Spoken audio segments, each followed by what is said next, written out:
Hello student, स्वागत है आपका हमारे यूट्यूब चैनल मैथ इंडियंस में। कक्षा 12 गणित में इस समय हमारा पहला चैप्टर चल रहा है संबंध एवं फलन, रिलेशंस एंड फंक्शंस। और भाई आज के इस वीडियो में आपको हम पढ़ाने जा रहे हैं एक्सरसाइज 1.3। भाई इसी एक्सरसाइज के प्रश्न नंबर 1 से प्रश्न नंबर 5 तक हमने पिछले वाले वीडियो में हल करा दिए थे। तो भाई इस वाले वीडियो में हम प्रश्न नंबर 6 से शुरुआत करने जा रहे हैं। अगर आपको हमारे पिछले वीडियोस देखने हैं तो आप हमारी प्लेलिस्ट में से देख सकते हो, लिंक डिस्क्रिप्शन में रहता है।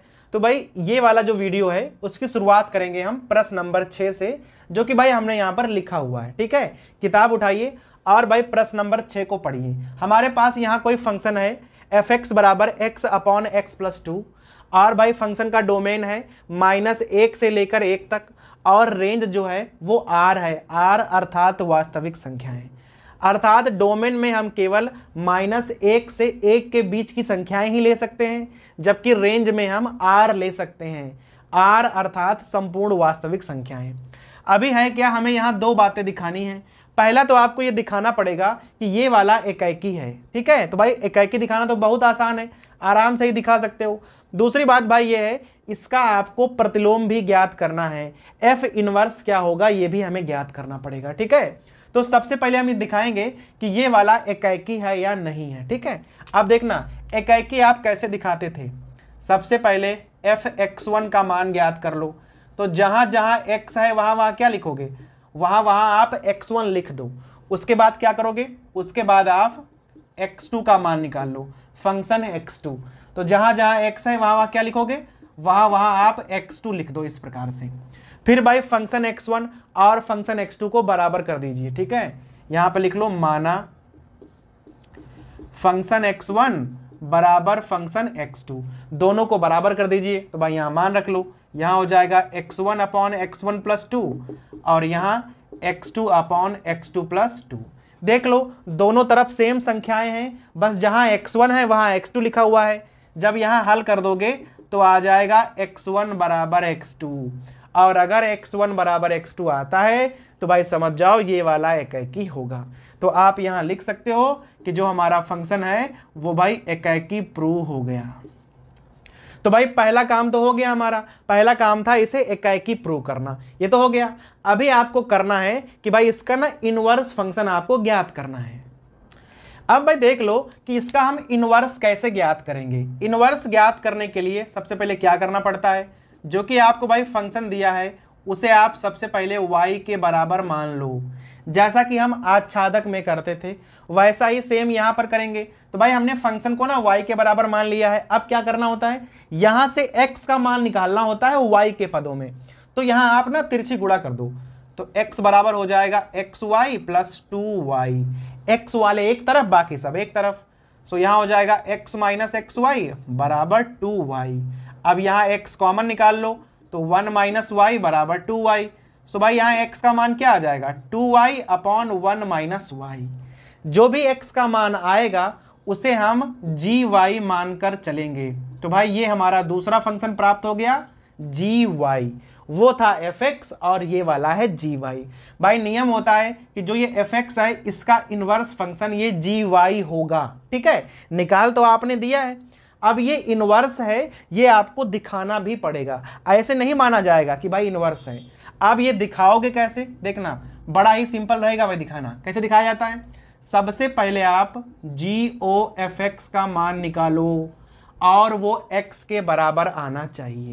अगर GOFX का मान x आ जाए तो आप समझ जाओ हाँ भाई ये इनवर्स होगा। उसके अलावा भी होता है, ध्यान देना। GOFX का मान कैसे ज्ञात करोगे, यहां भाई ब्रैकेट लगा लो और यहां लिख दो fx। g के अंदर fx का मान क्या है भाई रख लो, तो यहां हो जाएगा g x upon x plus 2 इस प्रकार से। अब g में जहां पर y है वहां आपको रखना है x अपॉन x प्लस 2। यहां पे देख लो भाई रखो, यहां लिखा है 2 तो यहां हो जाएगा 2x अपॉन x प्लस 2, और भाई अपॉन में है 1 माइनस वाई, तो 1 माइनस एक्स और यहाँ x प्लस 2। देखो खाली आपको एलसीएम लेना है, यहाँ पे हो जाएगा 2x, यहाँ हो जाएगा x प्लस 2, और यहाँ पर यहाँ गुणा कर दो तो भाई यहाँ आ जाएगा x plus two minus x upon x plus two, ये कैंसिल, यहाँ कैंसिल, 2 और 2 कैंसिल, और भाई आंसर आ जाएगा x। देखा आपने, गॉफ x का मान x आ गया।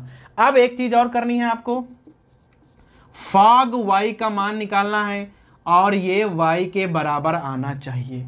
तो भाई फॉग y का तो मान आप निकाल ही लोगे, जैसे हमने गॉफ x का मान निकाला है वैसे ही आप फॉग y का मान निकाल लेना। जब मान निकालोगे तो भाई उत्तर y आ जाएगा, फिर आप लिख दोगे, क्योंकि भाई गॉफ x का मान x आ गया, फॉग y का मान y आ गया, अर्थात जो हमारा gy फंक्शन है ये fx का प्रतिलोम फलन होगा। बस हमें यही लगाना था। अब भाई प्रश्न नंबर 7 पे आ जाओ। प्रश्न नंबर 7 में क्या कह रहा है, हमारे पास कोई फंक्शन है 4x प्लस 3, और भाई फंक्शन कहां से कहां तक है, r से r में है, वास्तविक संख्याओं के बीच में है। अभी कह रहा है यहां दो बातें हैं, पहला तो कह रहा है कि सिद्ध करो ये व्युत्क्रमणीय फलन है या नहीं है, दूसरी बात इसका प्रतिलोम भी आपको ज्ञात करना है। तो देखो यहां पर ना दो तरीके हैं, एक तो पहले आप इसे एकाकी आच्छादक कर दो तो सिद्ध हो जाएगा कि व्युत्क्रमणीय है, या तो आप ऐसा करो पहले इसका प्रतिलोम ही निकाल लो, प्रतिलोम निकाल लो और फिर सिद्ध कर दो कि ये भाई प्रतिलोम जो है ये सही है। अगर इसका प्रतिलोम सही है, अगर भाई इसका हम प्रतिलोम ज्ञात कर सकते हैं तो ये पक्का पक्का व्युत्क्रमणीय फलन होगा। ठीक है, तो आपको 2 बार सवाल नहीं लगाना पड़ेगा। अब ध्यान देना, हम इसका निकालने जा रहे हैं व्युत्क्रम अर्थात इनवर्स फंक्शन। कैसे भाई निकालोगे, सबसे पहले आप मान लोगे, माना फंक्शन x बराबर y। अब भाई फंक्शन का मान है 4x प्लस 3 बराबर y। अभी यहां से आपको ना x का मान ज्ञात करना है, भाई ज्ञात कर लो। तो यहां हो जाएगा 4x बराबर y माइनस 3 और x बराबर y माइनस 3 अपॉन 4। जो भी x का मान होता है वही भाई आपका gy होता है, जो दूसरा फंक्शन है वही वाला होता है। इस प्रकार से आ गया।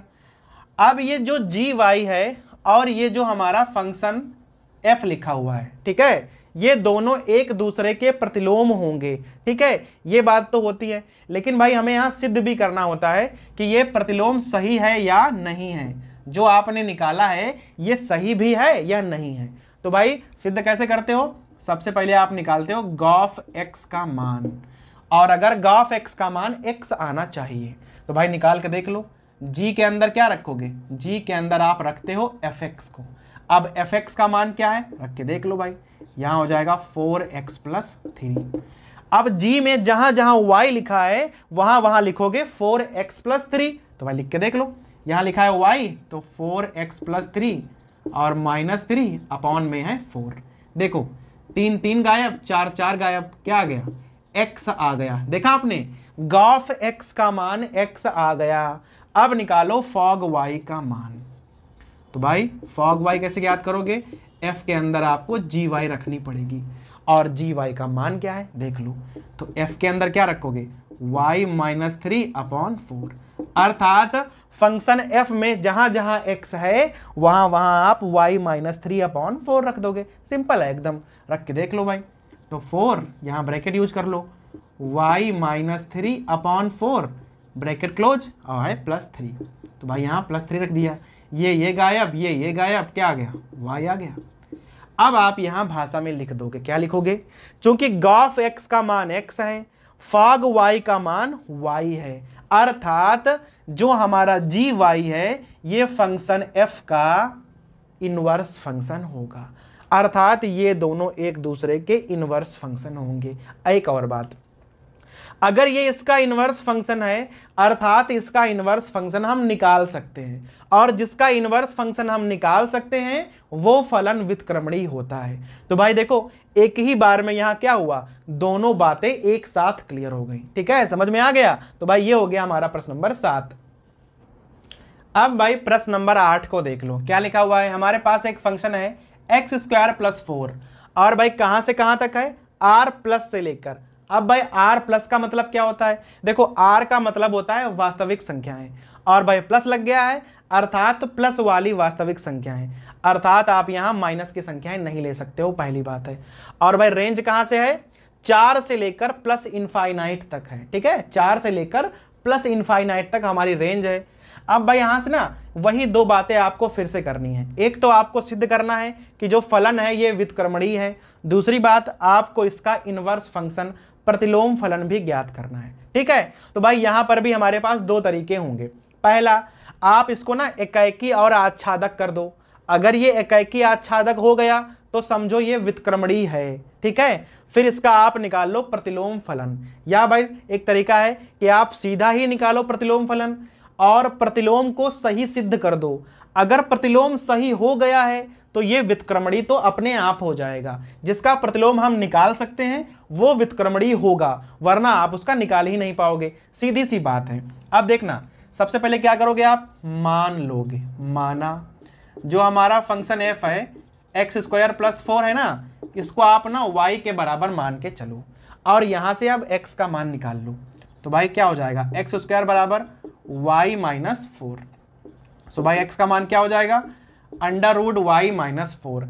ध्यान रखना है कि भाई r प्लस लिखा हुआ है, माइनस की संख्याएं हमें नहीं लेनी है, वरना यहां हमें प्लस माइनस लिखना पड़ता। लेकिन चूंकि हमें माइनस की संख्याएं लेनी ही नहीं है तो सीधा हम प्लस की संख्या ही लिखेंगे। अब जो भी x का मान आता है वही हमारा gy होता है। भाई इतना तो आपको पता होना चाहिए। अभी आपको gy का मान पता हो गया है, अब यही gy इसका इनवर्स फंक्शन है, ये बात आपको दिखानी पड़ेगी। तो भाई इसके लिए हम अलग से हल करेंगे। अब देखना कैसे हल करोगे, ध्यान दीजिएगा।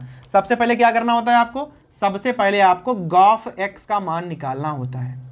तो भाई गॉफ x का मान देख लीजिए, g के अंदर आप क्या करोगे, fx रखना होता है। अब fx का मान क्या है, देख लो भाई, x² और +4। अब देखो g के अंदर क्या लिखा है, x² + 4, अर्थात जहां जहां y है वहां आप रख दो x² + 4 रख दो। यहां पे देखो बड़ा सा अंडर लगा लो, और जहां पे y है वहां क्या रख दोगे, x² + 4, आगे लिखा है -4, दोनों कैंसिल हो जाएंगे और यहाँ क्या बचेगा, √x²। x² का अंडर निकालोगे तो भाई x आएगा। वैसे तो -x भी आएगा ना भाई, प्लस और माइनस दोनों आने चाहिए, लेकिन चूंकि हम यहाँ प्लस की संख्याएं ले रहे हैं तो केवल x आएगा।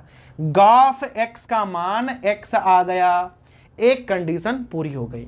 अब भाई बची हमारे पास दूसरी कंडीशन, फॉग y का मान निकाल लो। अब देखना फॉग y क्या होगा, f के अंदर आप gy रखने जा रहे हो। gy का मान क्या है, gy का मान है ये वाला √y - 4, इस प्रकार से। अब देखना मान रख के देख लो भाई, f के अंदर जहां जहां x है वहां वहां क्या लिखोगे, अंडर में y - 4, तो x² है। अब अंडर का स्क्वायर करोगे तो क्या होगा, सीधा हटा ही दो और यहां +4, दोनों गायब करोगे तो मान कितना आ गया, मान आ गया y।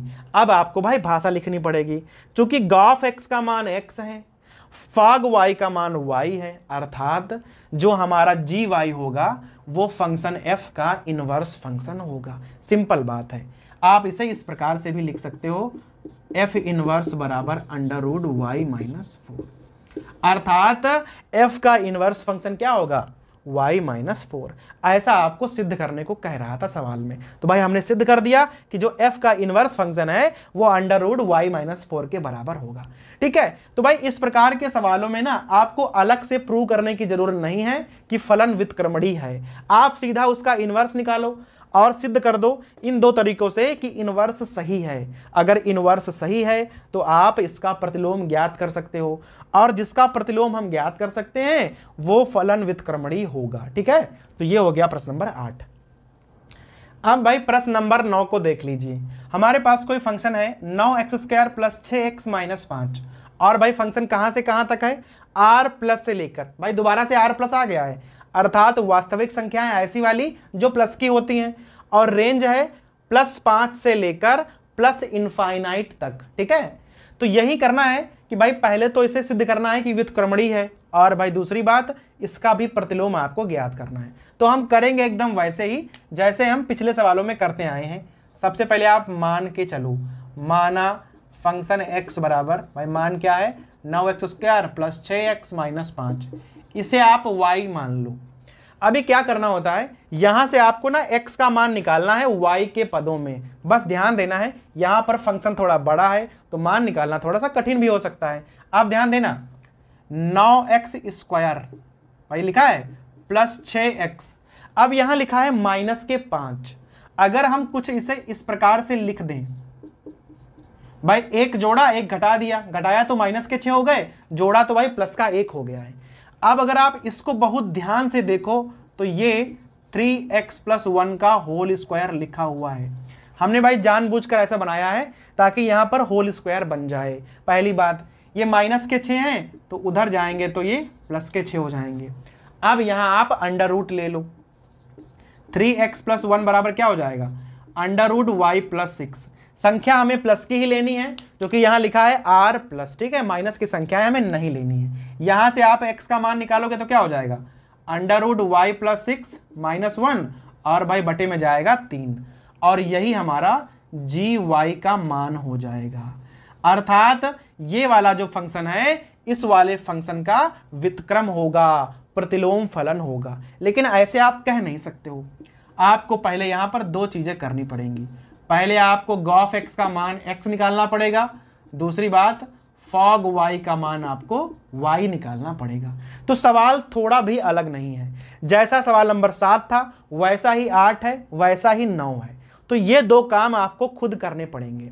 गॉफ x का मान निकालना वो x के बराबर आ जाएगा, फॉग y का मान निकालना वो y के बराबर आ जाएगा। जैसे ही दोनों बराबर आ जाएं आप लिख देना कि जो gy है वो fx का इनवर्स फंक्शन है और जो हमारा fx है ये व्युत्क्रमणी फलन होगा। ठीक है, तो भाई इतना आप स्वयं कर लेना। तो ये हो गया हमारा प्रश्न नंबर 9। अब भाई प्रश्न नंबर 10 को पढ़िए, बड़ी सी भाषा लिखी हुई है। कह रहा है कि मान लीजिए कि भाई हमारे पास कोई फंक्शन है f जो कि x से y में है, व्युत्क्रमणीय फलन है, ऐसा भाई मान लो हमें दिया हुआ है।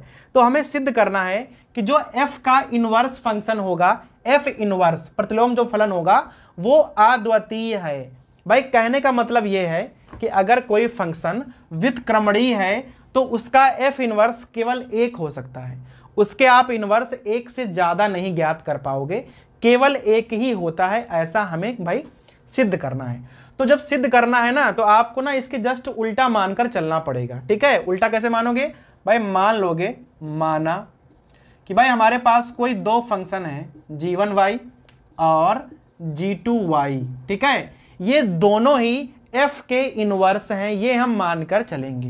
यहां भाई लिख देंगे f के प्रतिलोम फलन है, ऐसा आप मानकर चलिए। ठीक है भाई, वो कह रहा है कि अकेला होता है तो हम क्या करेंगे, हम उसके ना दो प्रतिलोम फलन मानकर चलेंगे और बाद में अपने ही संकल्पना को झूठा साबित कर देंगे, बस सिद्ध हो जाएगा। अब देखना, g1y और g2y f के प्रतिलोम फलन है, अगर ऐसा मान लो है।